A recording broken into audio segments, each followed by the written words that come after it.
नमस्कार शेतकरी मित्रांनो, सुप्रभात.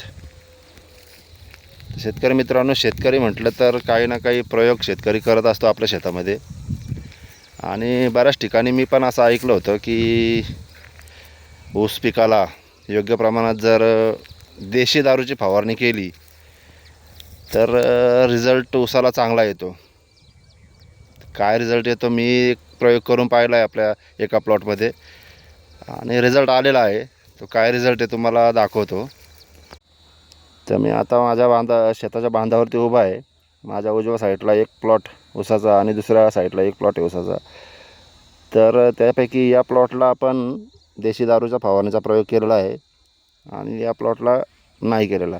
पण खताची मात्रा दोन्ही प्लॉटला आपण सेम केलेली आहे. पहिला डोस आणि दुसरा डोस सेम केलेला आहे. फक्त 10 दिवसापूर्वी हा जो प्लॉट दिसतो आहे याला आपण प्रति एकर 500 ml याप्रमाणे देशी दारूची फवारणी केलेली आहे. म्हणजे एका पंपाला आपण 50 ml याप्रमाणे फवारणी केलेली आहे. तर फरक पाहू शकता की या ऊसाला काळोखी, याची काळोखी आणि याची पाहू शकता कशी फरक समोर आहे.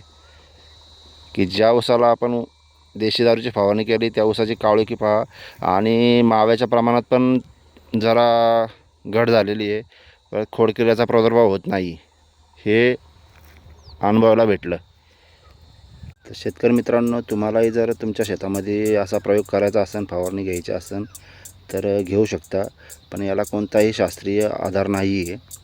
मी ऐकलं होतं, पाहिलं होतं म्हणून हा प्रयोग केला. जर तुम्हाला करायचं असेल तर करू शकता. फक्त हे जास्त उन्हामध्ये करायचं नाही आहे.